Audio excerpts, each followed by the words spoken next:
नमस्कार, मैं शुभम श्रीवास्तव और आप देख रहे हैं 10 सूत्र। मध्य प्रदेश के गृह मंत्रालय ने एक नोटिफिकेशन जारी किया था। इस नोटिफिकेशन में पुलिस एसआई भर्ती का जिक्र था। जी हां, बिल्कुल ठीक सुना आपने, वही एसआई भर्ती जिसका इंतजार करते करते 8 साल से ज्यादा का वक्त बीत चुका है और न जाने कितने ही अभ्यर्थी इस परीक्षा के इंतजार में ओवर एज हो गए हैं। हालांकि अभी भी साफ नहीं है कि ये भर्ती कब तक आएगी और इस परीक्षा को कौन करवाएगा। यानी ये भर्ती परीक्षा मध्य प्रदेश लोक सेवा आयोग के जिम्मे होगी या फिर कर्मचारी चयन मंडल के, ये फिलहाल तय नहीं है। खैर, ये सब तो बात की बात है कि कौन इस परीक्षा को करवाएगा, लेकिन परीक्षा तो होने से पहले ही विवादों में घिरती नजर आ रही है। अब इस विवाद की वजह क्या है, चलिए जानते हैं। दरअसल सवाल एसआई भर्ती की निष्पक्षता को लेकर है। सबसे बड़ा सवाल उठा है महिला आरक्षण को लेकर।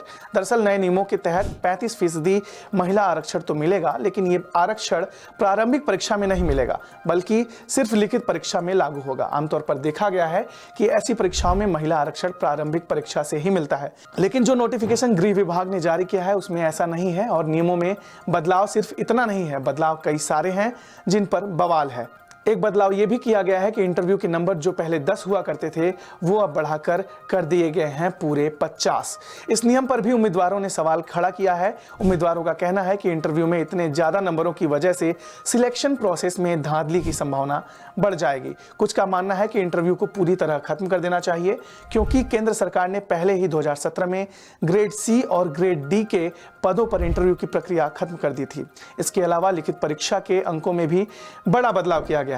पहले यह परीक्षा 200 अंकों की होती थी, लेकिन अब इसे 600 अंकों का कर दिया गया है। यही नहीं, शारीरिक दक्षता परीक्षा यानी पीईटी के नंबर भी अब 100 कर दिए गए हैं। सिर्फ महिलाओं के लिए ही नहीं, भूतपूर्व सैनिकों के लिए भी यह परीक्षा चुनौतीपूर्ण साबित होने वाली है, क्योंकि प्रारंभिक परीक्षा में महिला उम्मीदवारों के साथ साथ भूतपूर्व सैनिकों को भी आरक्षण का कोई लाभ नहीं मिलेगा। मुख्य परीक्षा में भी उनके लिए अलग से कोई कट ऑफ नहीं होगा। इसका मतलब है कि उन्हें सामान्य वर्ग के कट ऑफ में ही कंपटीशन करना होगा। जाते जाते आपको यह भी बता देता हूं कि सब इंस्पेक्टर भर्ती परीक्षा इस बार 4 लेवल में होगी, यानी कंपटीशन काफी तगड़ा होगा। ऐसे में ये पेचीदा नियम कई सवाल खड़े कर रहे हैं।